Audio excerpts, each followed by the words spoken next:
This podcast is a member of the Place to Be Nation family. Visit us at placetobenation.com, the only place to be in your pop culture world. Welcome to the Marvel Age Masterclass podcast with host Ben Morse. Episode 10, 1967 Part 2 with Tim Capel.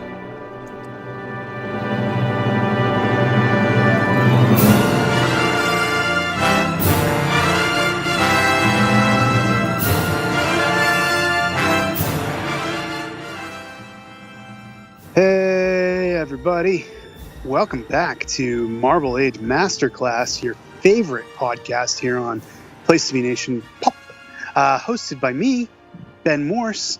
I am a professor at UNLV, I am a maven of social media, and I am formerly the editorial director of digital media at Marvel Comics, bringing to you a year-by-year look back at the history of the House of Ideas, supplementing the mothership Marvel Age podcast, which can also be found right here on Place to Be Nation.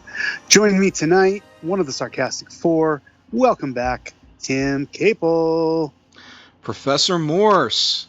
Yes. After Mr. Capel. Yeah. You know, after our last session, I have visions of Jake Hansen dancing through my head. I was listening back to the episode today, and I'm just... because I was listening. Because it took me about a week and a half to listen to the Place to Be podcast 500th episode. So I was a little delayed. By the way, congratulations to Scott and Justin on reaching 500. Absolutely. That's quite a milestone. But yeah, I was listening back to our part one today to get me psyched up for tonight, and I was right in the heart of our Melrose Place chat. And I will take you to task on that as far as making that happen on Talking Pop. I got you. At some point in the future. Yep, I got you. We're gonna. I don't know when. I don't even know where necessarily, but I don't know how. I want it as bad as you do. Beautiful. I already started thinking about some big topics. I already started thinking about my F, Marry, Kill lists, and ready to go. Yeah. And Melrose Place is a show where you really could F, Marry, Kill. Yeah, and they often did. There's a real danger of all of them. Unreal. So that's not what we're talking about tonight, unfortunately. But we are talking about something else fun, and that is the latter half of 1967 in Marvel Comics. You guys, of course, covered some great books on the main Marvel Age podcast, and now we're going to take kind of another look at them today, Tim. I tried to pay special attention to what you said on the episode. Okay. I tuned everyone else out, so I would think of good things to talk about with you. I like that. Yeah, so it was all about you. You may have better recollection of what I said than I did. So. Oh well, let's see what we can do in terms of jogging your memory. Yeah. So I'm actually going to do something different than what you guys did, and I'm going to start with the biggest and best title of the year, rather than trudge through the lesser titles and then run out of time. I want to get straight to Amazing Spider-Man. Okay. Which, much like we talked about Fantastic Four on our last episode, and we talked about the epic Dr. Doom Silver Surfer confrontation, there's an equally classic Spider-Man story that we need to get to here. And we'll get to it in a sec, but before we do that, I want to cover quickly the one-shot battle against Kraven the Hunter, because I got some stuff to say. I thought you might, yeah. This battle. Yeah, I got a few things to say. Well, number one, in the way of education, I am a professor after all. You guys were wondering why this issue was on the list, because it seemed kind of non-essential to the ongoing plot of Spider-Man. I can only speculate, but I suspect that perhaps a reason it could have been included was this is actually a pretty famous issue in the context of modern comics. And the reason for that is, I don't know if you read Joe Kelly's Deadpool series, Tim. Oh, I know where you're going with this. You know where I'm going with that? So this was indeed the famous Amazing Spider-Man issue that was spoofed in Deadpool number 11. Okay. If anyone hasn't read it, it is literally one of my favorite single issues of all time. The premise is that Deadpool and Blind Al go back in time, and Deadpool, Wade Wilson, using an image inducer, takes the place of Peter Parker. Yes. Well, Blind Al takes the place of May Parker, and they reenact this issue. Battle with Kraven the Hunter, interactions with Mary Jane and Gwen, crazy stuff with Harry and Norman Osborn, all of it revisited to maximum humor by the team of Joe Kelly and Pete Woods in Deadpool number 11. Just amazing. I'm not even going to spoil any gags. I believe it's on Marvel Unlimited, the Webby Award-winning Marvel Unlimited. Everyone should check that out. Whether you're a Deadpool fan or not, it's just hysterical. That makes complete sense to me because I know that there is quite a bit of Deadpool on this list looking ahead to the 90s.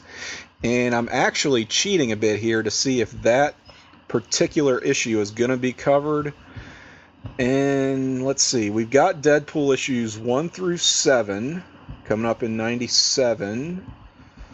And you said that was, yep, okay. Issue 11 is, we're doing Deadpool issues 1 through 11 just in 1997. So our friend who created this list, clearly a big Deadpool fan. Quite so. Yep, that explains it then. Okay. Yep.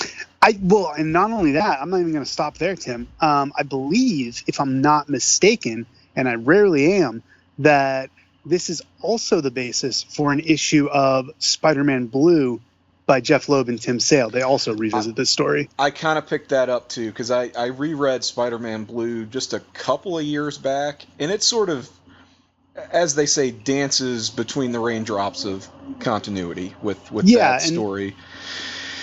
And it is a retrospective in the way that it's told. It's Peter reminiscing and, thinking back on his memories of Gwen, and I think actually listening to some recordings as well.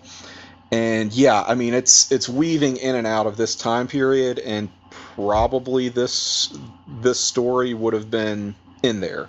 So there's a case to be made for that too, for sure. So for whatever reason, this story just resonated with Jeff Loeb and Joe Kelly. I think part of it is just because it's such a slice of life issue in the life of Peter Parker. It's kind of a nice snapshot of him, his supporting cast. You get a decent Spider-Man fight. It's not a remarkable by any means issue, but it's just a perfect example of what Lee and Romita were doing at this time. It kind of represents the larger whole of their run, and I think for that reason, it's as good a selection as any. But I think we've, by doing a little detective work, definitely tracked down the reason. I think it definitely has more to do with that Deadpool issue than anything else. Yeah, well done. So be looking forward to coverage of that in the next half century or so. Yeah, and 15 years from now, we will get to that issue of Deadpool. But I will issue myself a no prize for figuring that out. Awesome. And the other thing I want to touch on before we move on to the big story is, of course, Nick Duke's Kraven dissing of Kraven. Just completely unnecessary, out of nowhere. Hated Kraven the Hunter. Had the gall to suggest that the Ultimate Universe version of Kraven was superior. As listeners of this podcast know, Kraven is probably, outside of, I don't put him, I put Green Goblin and Doc Ock in like a special tier of Spider-Man villains where it's kind of understood that they're the best, and maybe even Venom slides in there as well. But to me, of the rest of the Spider-Man villains, I always loved Kraven. I think he absolutely looks ridiculous. I will cop to that. But I think he is a genuine threat, despite looking ridiculous, and I just like the gimmickry of him. See, I'm not even leaning on saying, oh well, Nick needs to read Kraven's Last Hunt. Yes, Kraven's Last Hunt is phenomenal, but I like the early Kraven stories when he's hunting Spider-Man. It's the greatest game. It just seemed different to me, and I apologize for the sirens in the background. Of course, quite all right. This is Las Vegas. It's a city that truly never sleeps. Yes, but I just like that Kraven was different. He wasn't another animal-themed villain. He wasn't an old man. He was just this weird jungle hunter who came after Spider-Man because he had conquered all the other challenges in his life, and he was determined to conquer this one as well. He gets some really good stories as you get into the 80s, but I was a fan of Kraven from the start, and I know that's a somewhat controversial opinion because he's got like lion eyes on his nipples, but which fire optic blasts, but I wouldn't change my opinion for the world. All right. Well, I knew you would have some feelings on Kraven. I'm glad we got them on the record. And I wondered if that stemmed from just being a big fan of like Kraven's Last Hunt. So I'm glad to know that no, you don't have to go that deep into, you know, the actual classics, so to speak. It's that argument, I think, between best versus personal favorite. You know, we all kind of have our personal favorites, even if we acknowledge this is not, you know, in the upper echelon of, I mean, it's all subjective, of course, but as you said, Green Goblin, Doc Ock, Venom, arguably. Even if those aren't your favorites, it's hard to say they aren't these top 3 villains. So once you get below that, it's kind of all up for argument. Yeah, no, definitely. I mean, look, Spider-Man has a deep bench when it comes to villains. You just got to look at some of the ones who have made it to the big screen. I think is a good example of that. Like, there's nothing wrong with your Vultures, your Mysterios, your Lizards, but I do think your Electros. But I do think, there's a certain class of villain that is Green Goblin, Doc Ock, Venom, maybe even Carnage for a second. I think he got overexposed, but he could have been along those lines. Mm-hmm. But there's a clear second tier, and I'm not arguing that Kraven cracks into that elite group, but certainly personal favorite. That was how I would describe my relationship with Kraven the Hunter. So moving on to more Spider-Man, the big Spider-Man arc of 1967 is, of course, the iconic Spider-Man No More. We get that amazing Romita cover with Spider-Man's silhouette walking off into the distance, Peter giving up the costume, tossing it in the trash, deciding not to be Spider-Man anymore. This is actually the basis of great arc in Spider-Man 2, the movie, where he also gives up being Spider-Man. Mm-hmm. And they actually recreate the shot in the movie, which is phenomenal. Yeah. But the thing that's interesting here is it's in the wake of, you know, just having a tough time with his love life, with his family life, and all the things against him. Peter Parker just decides, you know what, being Spider-Man is too much. It's one step too far. I don't need this responsibility. And the Kingpin makes his debut. We'll talk about him in a sec. Kind of comes in and makes a big play for the city. And ultimately, Peter Parker relearns the lesson that with great power comes great responsibility.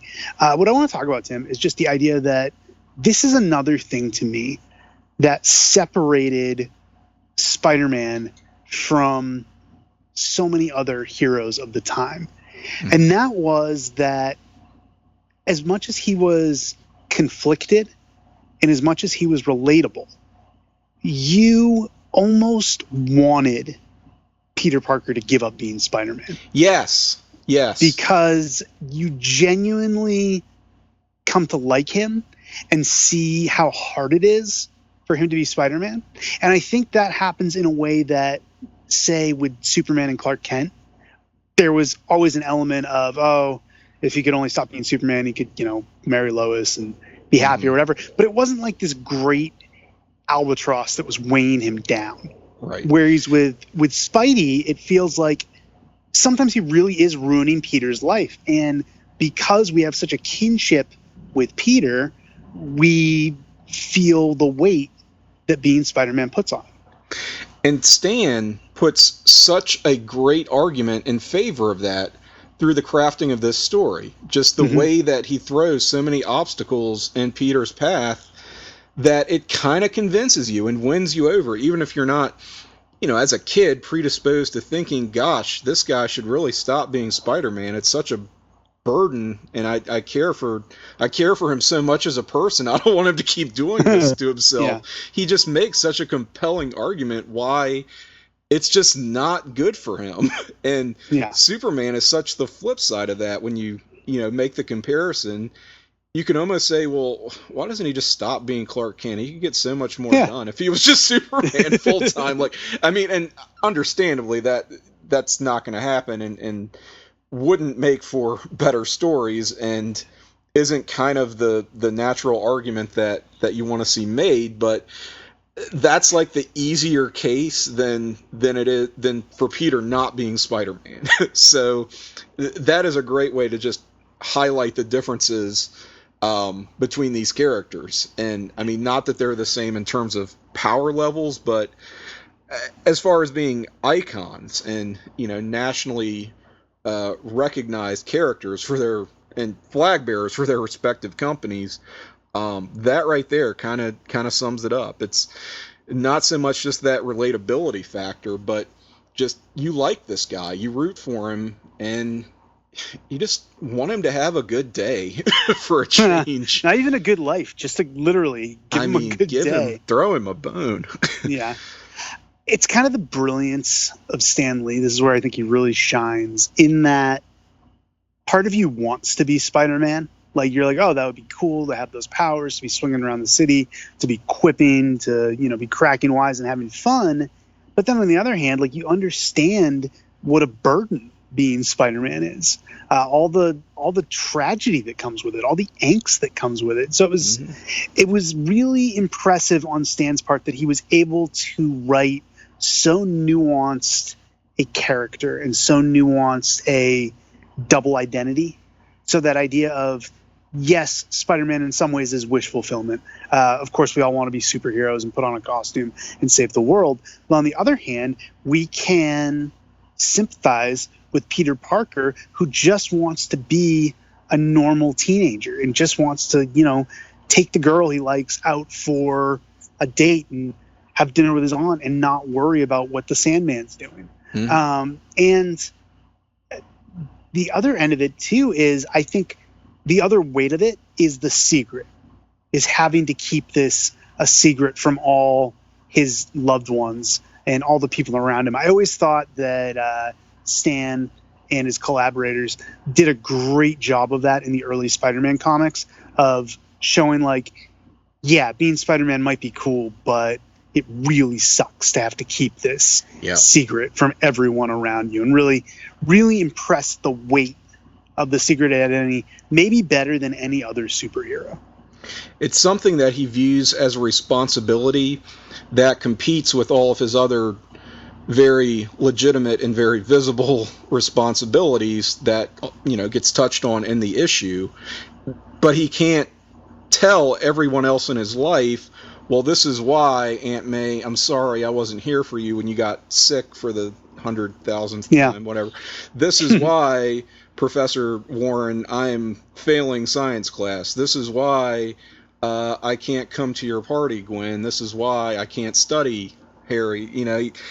He can't tell anyone that he has this huge albatross, basically, because of the fact that he has to keep this secret, and as you said, is a burden, but a responsibility that he takes to heart at the same time. So I love that aspect just as much as you. Yeah, and the story told here, the eventual return, the eventual comeback to fight the Kingpin, is done in such a way that I think we have mixed emotions about it. On the one hand, we're rooting for him because, yes, Spider-Man's back. He's going to beat the bad guy. He's going to do what's right. He's going to win the day for all the innocent people. But at the same time, there is that twinge of regret and that twinge of pity on Peter Parker because he cannot escape this curse. And part of the curse is that he made a mistake years ago, lost his uncle, and it's almost like because he made that mistake, he's doomed to this life. It is somewhat tragic, even as much as it's great and heroic and uplifting and all that. There is this sense of sorrow to this poor kid screwed up one time, and he's never going to be able to outrun his guilt. Yeah, it's just eating him alive. Yeah. So, I mean, it's just a great story. It's one of the best stories probably of the era, and really solidifies what makes Marvel Comics special, just in terms of having these three-dimensional layered characters who you get really invested in. It was some of Stan's best work. It was some of Romita's best work. Yeah. Romita excelled at not only depicting superhero action, but just the regular stuff with Peter and the supporting cast. He was great at that. He was great at capturing emotion. And when Peter looked anguished, God, he looked so anguished. He looked so just beat down upon. Like, it was really great stuff. So this is an A-list creative team doing A-list work. Yep, and it's post Steve Ditko Spider-Man, and the book has necessarily changed in Ditko's absence. And there's a real risk of, hey, has the heart gone out of this thing now without one of its principal creators? And this issue, number 50, I think lays to rest any notions of that. While it is different, it is still full of heart. Yeah, I agree. There's definitely a lot of heart baked in. And the other big aspect of this arc of Spider-Man, of course, as we've touched upon a couple times, is the introduction of Wilson Fisk, the Kingpin of crime. And great villain, classic villain, seminal villain. Really just in terms of what they create, we were talking about, how Kraven stands out, and the different types of Spider-Man villains. Kingpin was a little bit different in the sense that he was the ultimate version, and I'm not saying ultimate cannily here, but he was the ultimate version of a crime boss, which was always a recurring thing in Spider-Man. Green Goblin wanted to rule the underworld.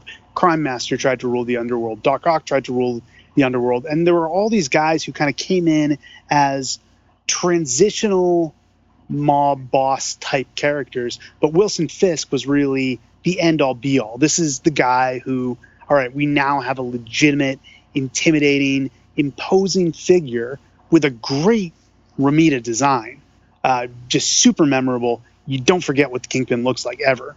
And he can step in and be this mafia underworld figure who is extremely compelling. And I think, I don't know this for a fact, but I would wager, much in the same way that when they came up with Doctor Doom, Lee and Kirby knew that he would always be the top Fantastic Four villain, but also could serve as a greater Marvel Universe villain.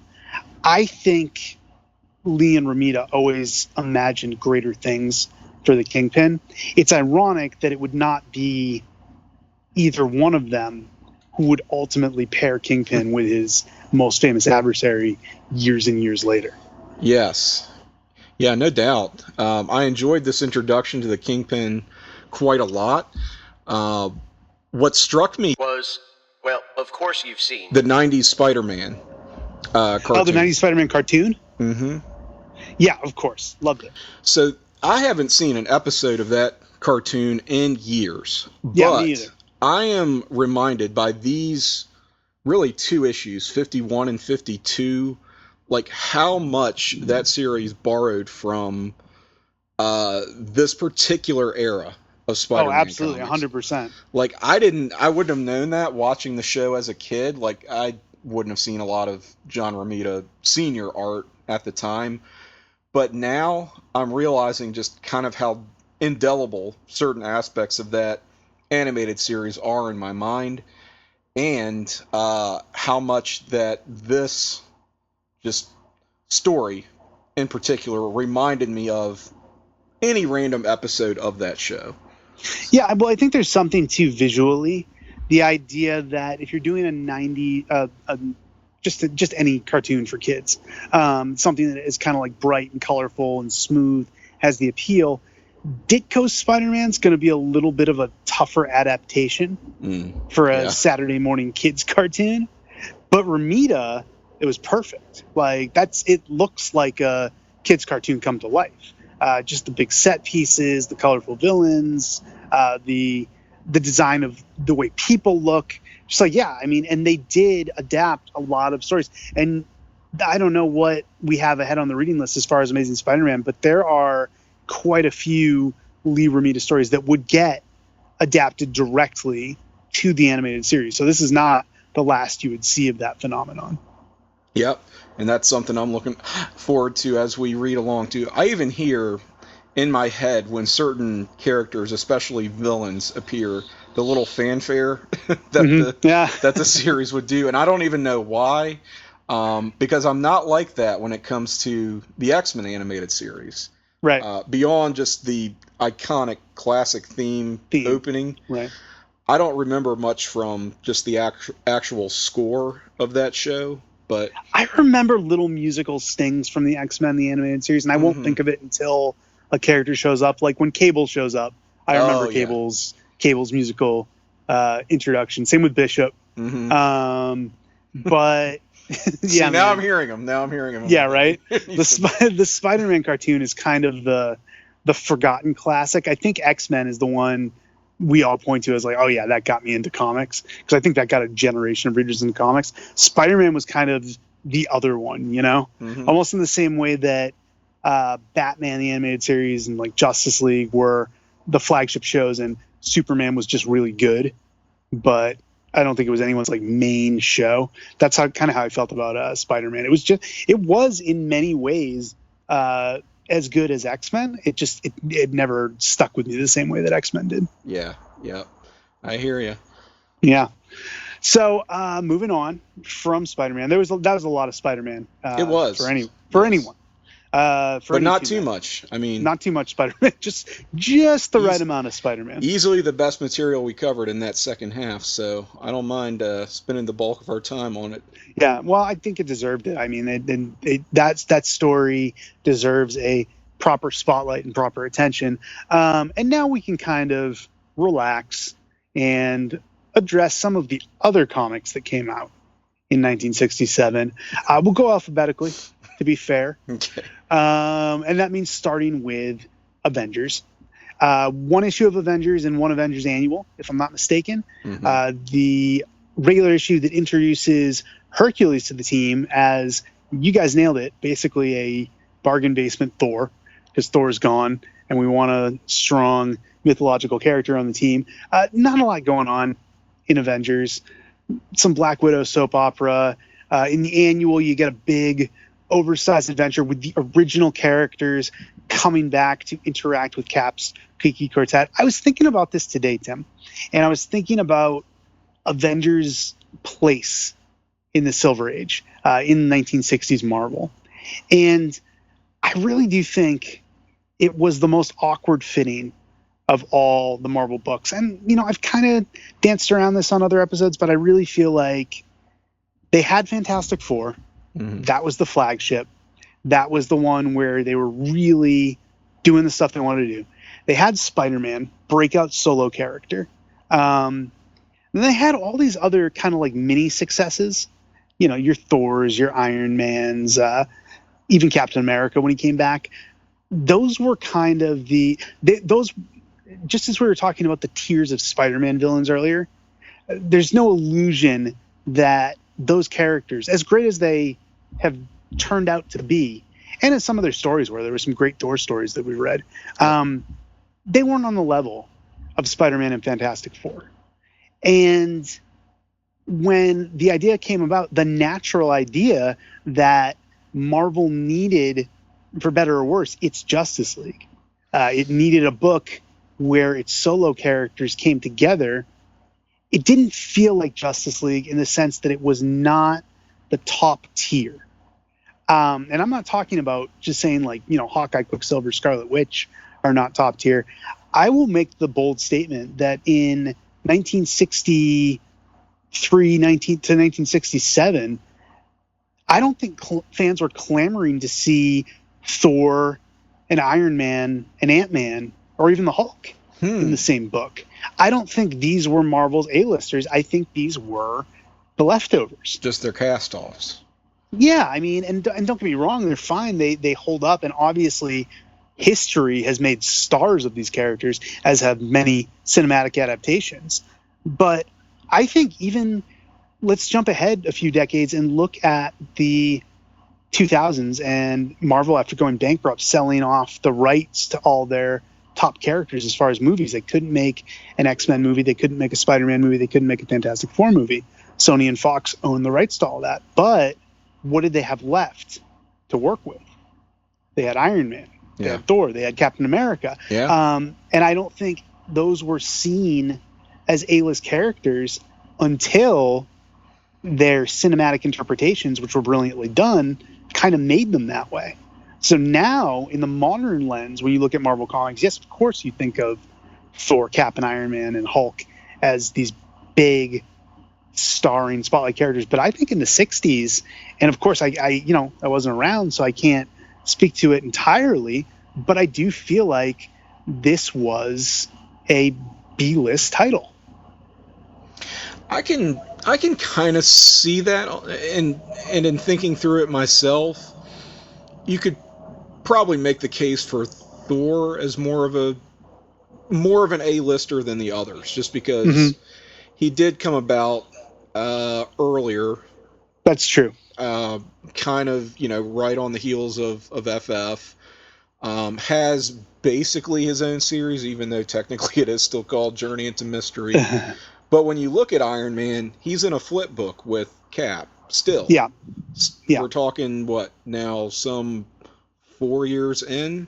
Hasn't been spun off into his own series yet. So you figure, maybe they don't have the confidence to think that this character can support his own book. Maybe that's a limitation of their distribution arrangement. I don't know, but it just seems like if this was truly an A-list character who maybe is not going to get you the sales of a Spider-Man or an FF, but is on the level of Thor, then he should have his own book like Thor, right? And he doesn't.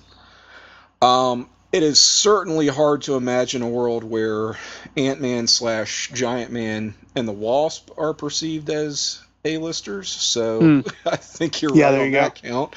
And then you have the Hulk, who we've of course talked about, and whose book was a flop. So, yeah, I mean, I could see this group as, even though in story, in universe, they are perceived as like the varsity team, in a way that the FF are not. Like, the FF are the explorers, the adventurers, and the Avengers are like the Marines, basically, And that's a good way of putting it. That's the way they're looked at within the context of the stories we're reading. In story. Yeah. But commercially, I mean, maybe that does go back to their roots. I think it'll be interesting to track, as another thing we should keep an eye on as we continue in this experiment, how hard the Avengers get pushed as what you were saying, as the varsity team. Because I think it's a distinction that only gets more pronounced. And we don't have to wait until 2004 for this to happen. It literally, I think by the 70s and certainly by the 80s, there is kind of a rhetoric from Marvel's powers that be that, yes, the Avengers are the A-list team in story that everyone wants to be a part of. I wanted to talk about this because there's not really much else to talk about in these Avengers issues. They're pretty dull. Yeah. So I thought it would be more worth our time to have a larger discussion of kind of the early Avengers and their place in the Marvel Universe. The one other thing I will say is this is the issue drawn by Don Heck, correct? Yes, he did both issue 38 and that annual, which is actually their first annual. It's called a king size, but it's an annual. Yeah. And as you guys noted on Marvel Age, the Avengers, years later, getting their first annual after Spider-Man and Fantastic Four had already beaten them to it. And even Thor, to your point of Thor being kind of maybe the biggest star out of this group. You guys didn't praise Don Heck terribly effusively. I felt bad about that, but I don't know, man. I prepare to feel worse, because I'm going to agree with that assessment. I've never been a big Don Heck fan. I think the nicest thing you can say about Don Heck is that he's technically proficient. Yes. But I think he lacks the imagination of Kirby, Ditko, Romita, Steranko, even Marie Severin, whose work we've seen throughout 1967. They're just more dynamic, and it felt like Heck was a little bit of a throwback to the golden age of comics, where there was kind of more of a house style and everything was clean. And I think Kirby smashed that style, and anyone who came along in Marvel really had to work hard. We'll see moving forward, the Neil Adams and some of the other young up-and-comers who make their debut. But yeah, Don Heck was never my bag. I don't hate him. It's not. Oh yeah. It's not unreadable, and he certainly knows how to tell a competent story. But not one of my favorite Silver Age artists. Yes, and as a solid hand, I think that Marvel, as a young company, accomplished a lot that probably they wouldn't have been able to without having him as an asset during this time period. So to take nothing away from his contributions and his skills, just compared to some of the other material we've seen so far, doesn't knock my socks off. Yeah. And I felt like I was maybe the lowest of our panel on Don Heck's art, but was maybe worth acknowledging.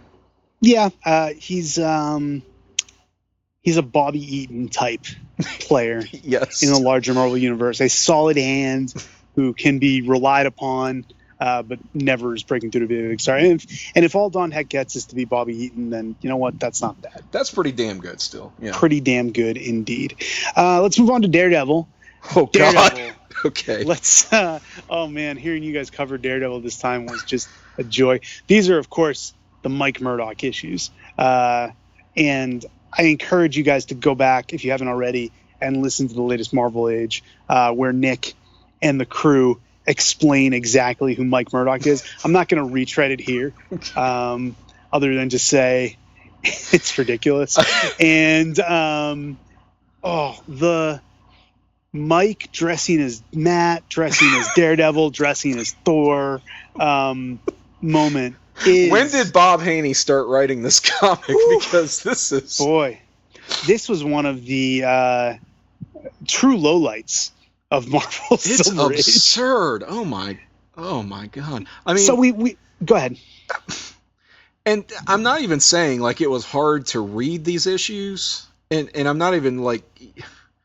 I guess I am making a quality judgment in a sense, but there is that so bad it's good sense to it. Now, I wanted to get your take, because Todd, our manager, offered the opinion that maybe this was a deliberate riff, that it was trying to be like this. I like that theory a lot. I don't know that I agree with it, but I like it. Like, I want it to be true. I think with Daredevil's fascinating. Let's do a little diagnosis here, kind of as we did with Avengers. You guys said, I can't remember who said it. It may even have been you, Tim, who noted that there had to be something to Daredevil because it wasn't canceled, like Hulk and X-Men were. So here's the only thing I was thinking, and bear with me for a second, but I think it honestly might have just been the sheer luck of timing. Yeah. I think when Hulk came out, Marvel was not successful enough that they were bulletproof. So when something didn't go well, yes, they had to cancel it. Daredevil came a little later, after you already had seen the success of Fantastic Four, Spider-Man, Thor, the anthology titles, and they had a little more padding. So Daredevil, I think, had a little bit of protection, because if you look post-Hulk, nothing really gets canceled. No. Like even like Sergeant Fury and his Howling Commandos is doing fine and runs for years. So it's like nothing's really getting canceled. And by the time the X-Men do go away, they don't even really go away. It just goes to reprints. So I guess what I'm trying to say is I don't think Daredevil was necessarily any better than Hulk or X-Men. I think sales-wise or quality-wise, certainly. I just think it got lucky. I think it just dodged many a bullet. And I think it's just kind of happenstance that Daredevil somehow survived for years. Because as we've said numerous times on this show and on your show, like, Daredevil doesn't get good for another 20 years. And somehow never gets canceled. Like even like you were saying earlier, last time he had a split book. He didn't get his own book. Hulk didn't get his own book. Namor didn't get his own book. Captain America, who actually had good stories, didn't get his own book. Yeah. Doctor Strange, Nick Fury. Yet somehow, Daredevil, with his awful supporting cast, with Mike effing MODOK, still hanging in there as a spotlight headlining character. There's got to be a story here somewhere. I know. That's we what don't know. That's what I've been searching for. I want to know more the behind the scenes. What was going on with this book? Was it Stan kind of throwing his hands up in the air? Maybe I'm not saying trying to get it canceled, but just what does it take for a book not to sell because I'm just over this one and would like to do anything else, but I have to keep doing it because it is selling. I don't know. It just seems to me that the point you made about it being kind of the lucky beneficiary of the momentum in the early years, right? Because it launched in 64. 64, yeah. And so you had about almost 3 years worth of Marvel having a quality track record going into this new series, and probably some, positive word of mouth, good buzz, such as it was back then, and whatever the circulation figures on related titles, that's sort of what your level was going to be for this. And yeah, maybe it could just coast on that, and that it wasn't selling tremendously better or worse than something like X-Men, but I don't know, maybe it just pulls into the lead that much more in the next 30 issues, because we've got about 30 issues to go before X-Men, as you said, goes into reprints, and is effectively the version of canceled that books were back then. Yeah. So I don't know. We'll track that as we go. I'll say this on just briefly on the matter of Stan Lee's contributions to Daredevil. I was praising Stan for his Spider-Man No More story, and I stand by it. It's brilliant, and some of the work he does on Fantastic Four, Doctor Strange, Thor, even Captain America is really top-level stuff. What's interesting to me is that I think Stan excels at the more melodramatic characters, clearly. Your Silver Surfers, your Thors, your Spider-Mans, where there's really a lot of emotional stuff going on. And I think what we'll learn, not to project too far into the future, is that Daredevil works best when he's a very serious adult character. He does not feel like a young person's character. When the more successful Daredevil runs come, it will be because it's very stern. It's a crime drama. Yep. And I don't think that was Stan's specialty. And I think what he did was, when this character didn't work, and this might be me digging into Todd's theory a little bit, is when this character didn't work, his reaction was just to make it more ridiculous and outlandish. Like every time Daredevil wasn't sticking, he's just like, well, I gotta come up with another crazy layer because this book needs drastic actions. I'm really interested to see. I know Daredevil's good in the 80s. I know Frank Miller does a great job. I know early Daredevil by Stan Lee is not very good. I think there is a gap in there, which we'll basically call the 70s, that I have no idea if Daredevil's good or not. When Denny O'Neil's writing it, when Marv Wolfman's writing it, I have never encountered that Daredevil.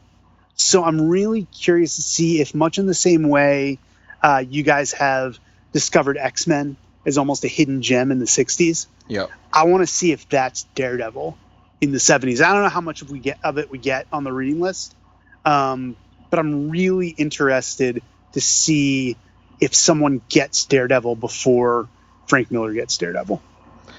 I've read bits and pieces of, like, we'll call it Bronze Age 70s Daredevil, and it didn't stand out to me in terms of like being a hidden gem necessarily, but it also doesn't feel like the narrative is, I mean, we've even said as much in the show that Daredevil sucked for 20, 30 years, basically. Yeah. And then, it turned into a good book under Frank Miller. And I think it becomes a readable and decent series, but probably unspectacular. So I am also interested to find out, is there a window where it was like, hey, they're really onto something, and then it gets lost for one reason or another. So we will see. I mean, you figure how bad can something be under I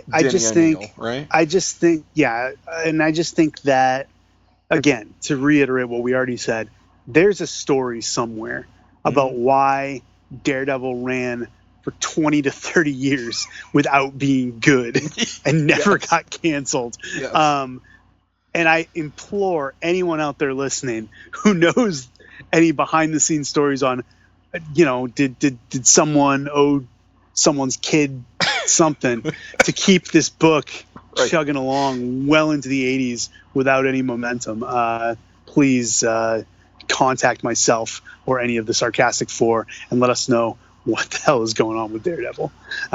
We will endeavor to continue trying to get to the bottom of this mystery. But let's move on and get to the bottom of one issue of Tales to Astonish featuring the Hulk and Silver Surfer. Mm-hmm. You guys didn't say a lot about this issue, so I'm not going to say a lot about this issue. Yeah, it was drawn by Marie Severin, correct? It was, yes. Yeah, and that was good. The art was quality. Here's a question I'll throw at you. This is literally the second book this calendar year, 1967, we're reading in which the Silver Surfer plays a prominent role. Mm-hmm. Was Stan falling in love with his character too quickly, and were they risking burnout with the Surfer? Was he overexposed? I think that is always a risk. I will say, for my money, I don't find him overexposed yet. And yeah, me either. I do get the sense that Stan has fallen in love with this character, but for good reason. There's a lot character. To. I mean, we've barely scratched the surface of what you can do with a character like that. And if anything, I've wanted to see more. We've really, while he has turned up a lot, I think it's been strategic in the way that he's been utilized. So he does get the big kind of return in that very awesome Fantastic Four story with Doom, which the best material out of that, I think we all unanimously said, was the Doom and Surfer interactions. So absolutely. You're like, okay, still firing on all cylinders here. He pops up again in that backup story in the FF annual. Again, not a lead feature, just a backup. So you don't feel like you're ODing on the character. I mean, it's pretty skippable, pretty missable. If inessential, you're not going to miss anything earth-shattering if you don't read that story. And it's decent enough for what it is. This is the Quasimodo thing, right? So yeah. And here, he's taking on the Hulk, but Tales to Astonish being an anthology title, flip book, this is just going to be like an 11-pager, Yeah. Not any real risk for burnout for me anyway, just reading these early appearances of the character. It might be too much to ask for him as a protagonist in his own solo series, which maybe stay tuned. But at this point, I think he's well utilized. Yeah, I think the fun of the Surfer is seeing how he contrasts to other established Marvel characters, be it a Doctor Doom or be it a Hulk. Mm-hmm. He's just such a unique presence and such a unique point of view, being an alien, being someone who's trapped on Earth, and being someone who's kind of discovering humanity for the first time. He's so different from the other Marvel characters that there is value in seeing him get paired up with a Hulk. which I think is a great pairing. Has historically always been a great pairing. Of course, they'll team in Defenders. Silver Surfer memorably shows up in Planet Hulk, and they always have a kind of interesting dynamic in that Surfer is this proud, noble, Shakespearean spouting warrior, and Hulk is just this brute. Yeah. So they could not be more different. So playing them up against each other, having them fight, having them interact, it's not the worst idea in the world. So there are other places that I'm not sure I would want to see Surfer as much, but I actually say that Tales to Astonish is not a bad place to land him for his next step on his way to becoming potentially a headliner. Yeah, well said. Yeah, well, all right, cool, thank you. It is your show.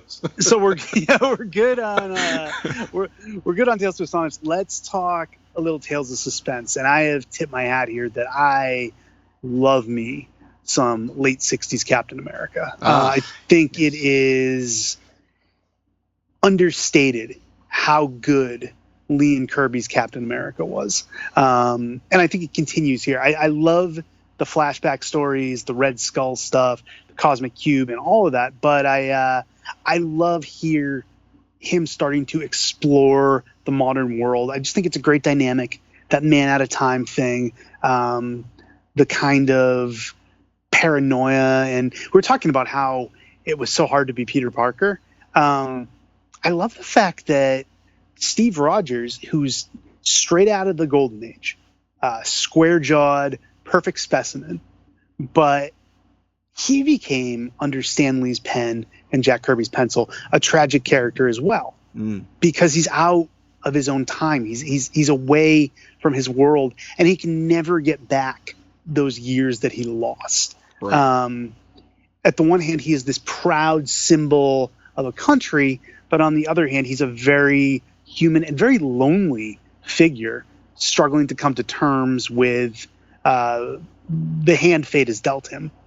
And I think we start to see that more in these issues as we start getting more of a supporting cast. We do get Sharon Carter, although I don't believe she's named as such in this. And that I know some who took contention with that. It was probably Nick. Nick gets pissed about everything.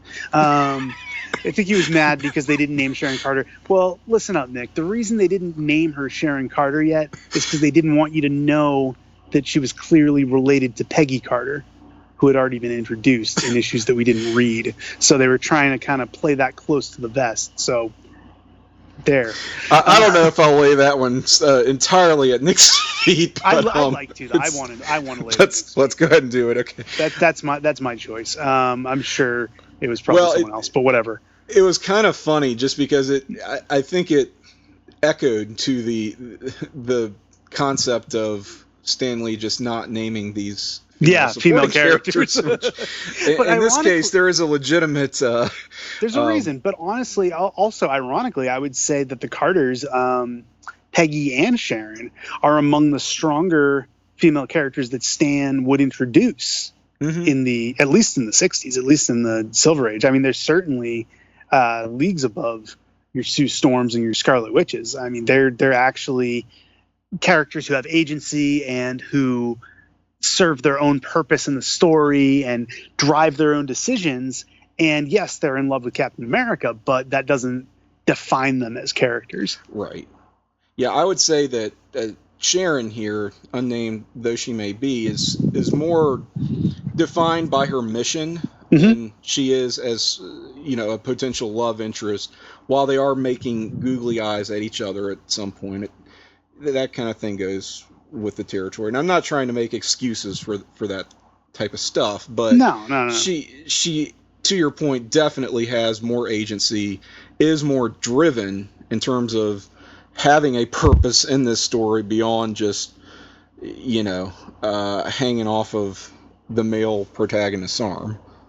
I think there's a reason that, and we'll talk more about Sharon as she gets fleshed out and gets an official name. But even Peggy at this point, there's a reason that she was one of the first. Think about it, one of the first female success stories in the Marvel Cinematic Universe. Headlined her own TV show, tremendously popular cult hit character, obviously portrayed really well by Haley Atwell. But I think some of the early writing on Peggy Carter should also be credited for what a great character she would eventually become in the Captain America movies and beyond. So I do think there's something done there. I think Sharon Carter's great. I think to this day, we talked about Steve Rogers being a man at a time and all the other aspects to him, but he's also this larger than life symbol. Yep. And it's very hard to write a love interest that can stand up to that kind of aura. And I think Sharon Carter, from her introduction, always felt like, okay, this is someone who can stand toe-to-toe with Steve Rogers and his stature and feel worthy. And I think she does to this day. Yes, very much so. Now, I have to ask, does MODOK hold a special place in your heart? So MODOK is the favorite Marvel character of my longtime close personal friend and former podcast co-host, Ryan Penagos, a.k.a. H&M. Okay. I feel a story coming on. Not much of a story, honestly. It's just that he loved. It just the I wish there was a better story. No, it's just he always loved MODOK. And okay. We were always pushing a pro MODOK agenda at Marvel.com. Okay. We wanted to get all the MODOK we could get. What's interesting to me about MODOK, I first encountered MODOK, and I don't know if this is the same for you, Tim, was on the Iron Man cartoon, of all places, where he was just this sniveling, just weird-looking dude. And to me, that's the interpretation of MODOK that stuck for a long time. I think of stories like MODOK's 11, which was kind of his big reintroduction in the late 2000s, and or something like MODOK Assassin during Secret Wars. I think a lot of people have a tendency to play him as a comedy character because he is somewhat ridiculous looking. But as you guys said, when he's introduced in the pages of Tales of Suspense as a Captain America villain, this Kirby visual is if you don't think of him in that context as a humor character, if you don't hear the voice from the Iron Man cartoon, he is terrifying to look at. He is an incredible design. I mean, where did Kirby come up with this? And it's hard. I think I'm struggling to put into words, but I think it's hard to look at these early MODOK appearances without the filter or the context of what he would become and evolve into. But if you strip that away and just picture yourself seeing this visual for the first time, I think you got to be kind of blown away by what Kirby's doing here. That had to be a shocking reveal on that page turn. Yeah. You're just not knowing what to expect. This is a character that's been talked about within the comic you're reading. He's had some, voiceovers, but is unseen. So they're clearly building to something. And you turn that page and it's like, oh my God. So, yeah, you sort of have to divorce yourself from the old Marvel action hour.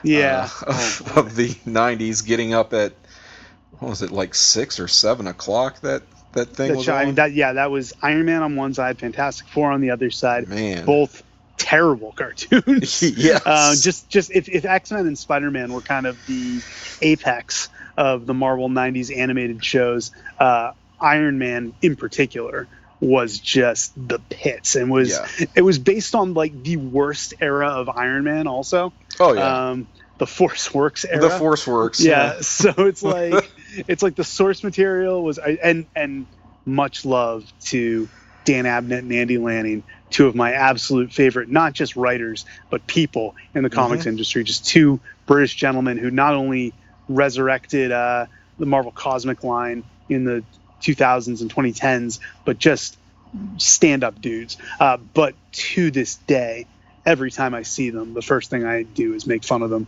for having written Force Works. And they deserve all the derision that they receive. But yeah, they'll never live it down. Yeah, they'll never live that down. yeah, terrible Iron Man cartoon, terrible portrayal of MODOK. It is very hard to put yourself in the right frame of mind to experience MODOK as Lee and especially Kirby created him. And again, while we're marking down things to keep an eye on as we move forward, maybe one of the things we should keep an eye on is the treatment of MODOK in these early years. Is he seen as a serious threat?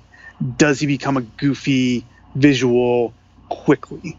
But I think in these early appearances, I'm just in awe again of Kirby's design sense and just the imagination to come up with something like this. Yes, we will mark that down for future, MODOK reference. Watch. Mm-hmm. Yes. The MODOK Watch. The MODOK Watch begins. All right, one last book to cover, Tim, and of course it's appropriate to have you on this episode as you are the X-Men diehard of Place to Be Nation, and we finally got an issue of X-Men after it's been absent for a few years now. Is it the best issue of X-Men? No. Jury's a little bit out on that.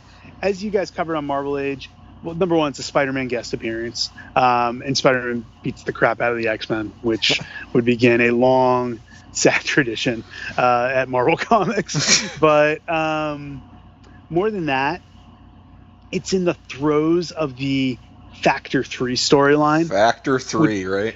Which to me was probably the nadir of, or the nadir, I don't know how you say it, of 1960s X-Men. All the promise we saw in those early stories with Magneto, with the Sentinels, with the burgeoning civil rights parallels, and all the cool stuff they were doing with X-Men, the personalities, the weirdness, and just the quirkiness, that to me kind of didn't go away entirely, but took a little bit of a break during this storyline. And as I recall, this storyline went on for quite some time. Yes, it just dragged. And I think if you want to look at what happened to X-Men and why, as we said when we were talking about Daredevil, that X-Men isn't much longer for this world, I do think that this storyline played a role, just in the fact that I think it killed a lot of the momentum that those early X-Men issues had. Yeah, it's not a high point of Roy Thomas's writing. Right. I will say that he is trying something, at least. I mean, there's an originality to this beyond the every other issue we're going to fight Magneto and or the Brotherhood of Evil Mutants, which that was the well Stan kept going back to over and over and over, and that wore thin very quickly. He did hit a home run, yes, with that Sentinel story, absolutely, and we heap praise on it deservingly, but beyond that, it was sort of, okay, we need to find a hook, we need to move on to what's the next thing in this series, or how can we move, that metaphor forward. And Thomas coming in, taking over after Lee, doesn't really do that. Goes in a different direction that is very just sort of boilerplate. We're having a mix of different characters. We've got a highly serialized story for this book, but it's just not very inspiring in terms of its concepts, its themes. So yeah, I mean, the middle stretch of this series, I would agree, is rather dour, and maybe once it gets the shot in the arm that it does, that comes a bit too little too late. Yeah. I mean, that's what you're alluding to, is there's going to be a creative change that really invigorates the X-Men, and I think inspires Thomas to do some of his best early work. I think you nailed it with your analysis. Basically, X-Men lost what made it stand out from Fantastic Four and Avengers, and that was just kind of the fact that it was this weird, outside the lines book. It was a little more socially aware than its contemporaries. And I think when Roy Thomas took it over, no disrespect to Roy Thomas, he really made it into just another superhero book. And we already had enough straight superhero books at Marvel.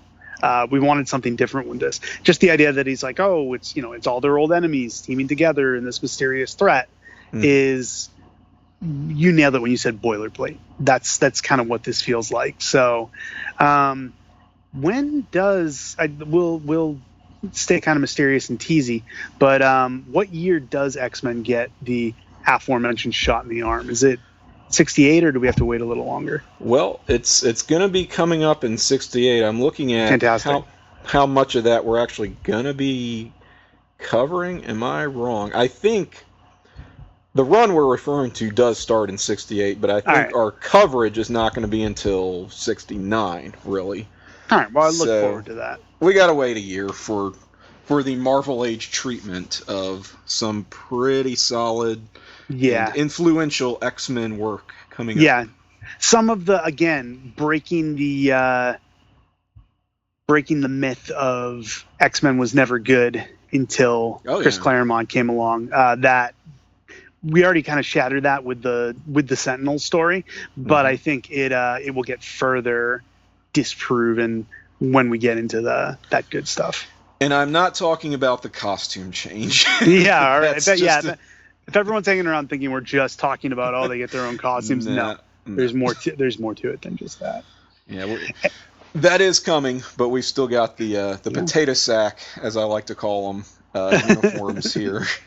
Yeah, and with that, we conclude our journey through 1967. Tim, any final thoughts on the year that was? Stuff we talked about this episode, stuff we talked about last episode. I had a lot of fun sitting here talking comics with you.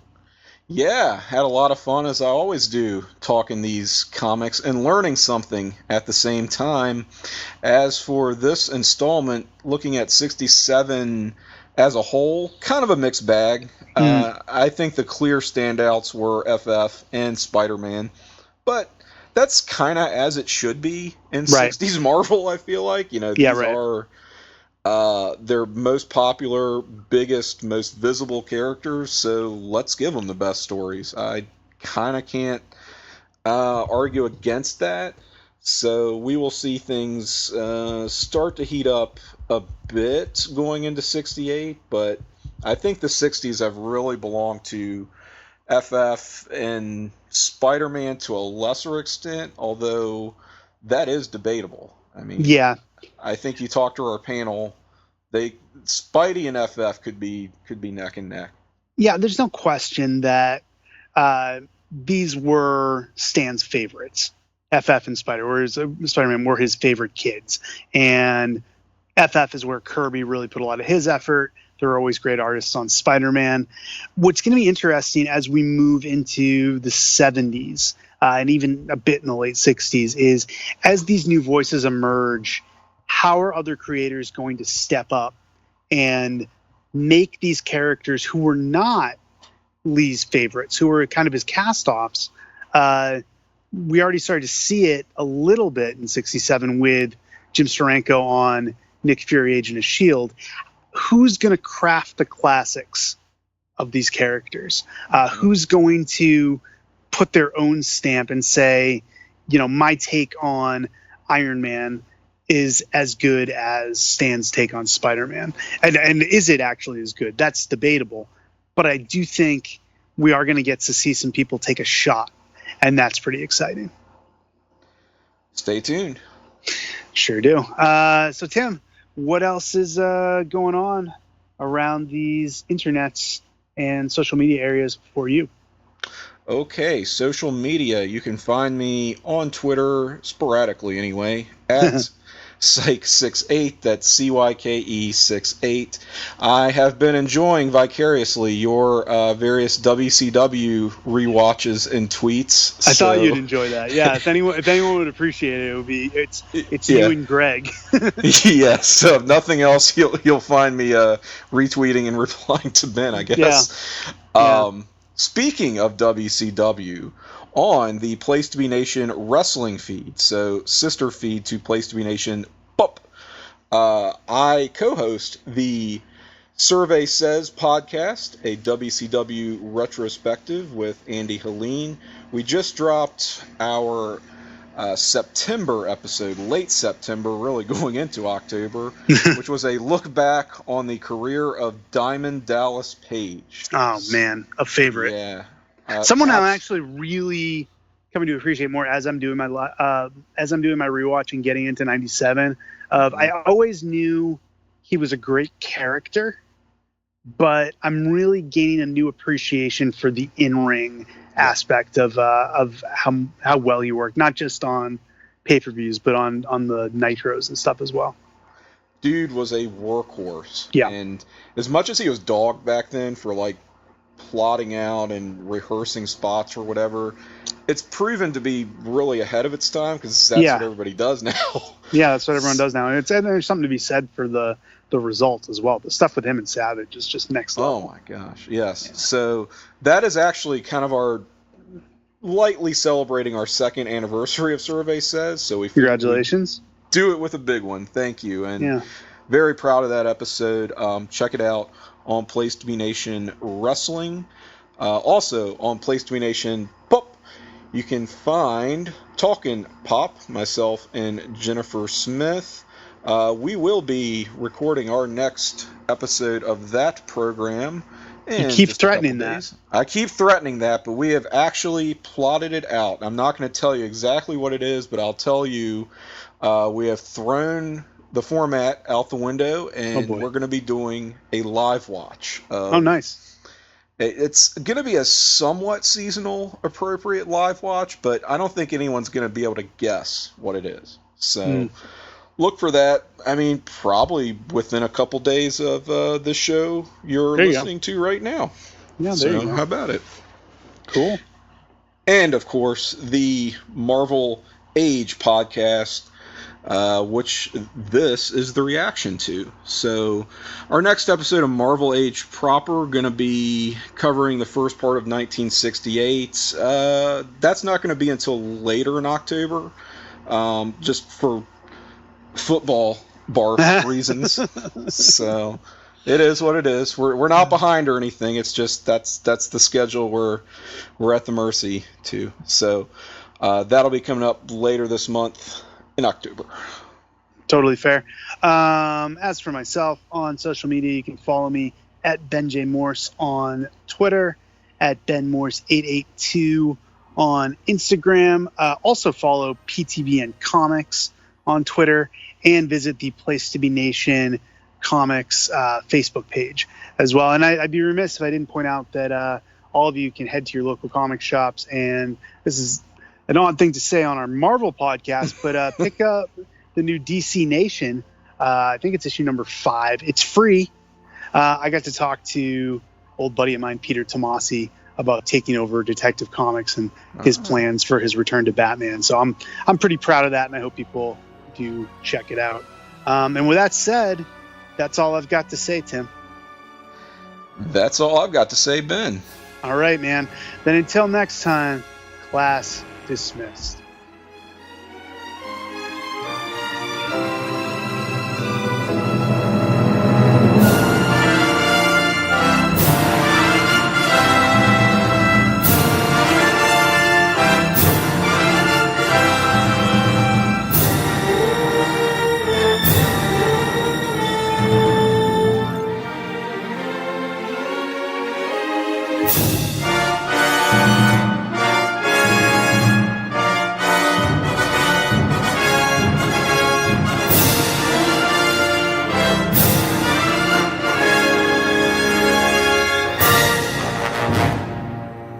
Promotional consideration paid for by the following.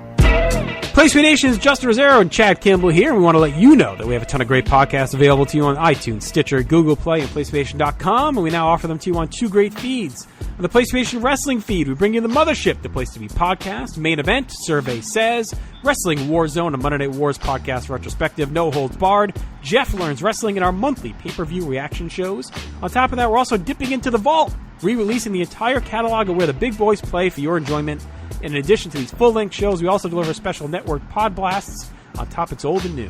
The Place to Be Nation pops! feed is loaded with great content, offering such tremendous shows covering the land of pop culture, such as Geek and Sassy, Talkin' Pop, the Glenn Butler Podcast Hour Spectacular, Sunday Groove, PTBN Play, Freak Out Drive-In, Songs with Friends, Looking Forward, Looking Back, and Lucha Undead, as well as a veritable podcast heaven for comics fans with the hard-traveling fanboys, Sellers Points, Conversation Comics, DC Post-Crisis Management, Marvel Age, and Marvel Age Masterclass, plus weekly pod blasts that cover the gamut of comic topics. The feed is also filled with insightful sports content, including the NBA team, This Week in the NFL, and more. And you can find all these current shows, plus archives of our past podcasts, including The Kevin Kelly Show, as well by subscribing to both feeds on iTunes. And while there, be sure to rate and leave feedback as well.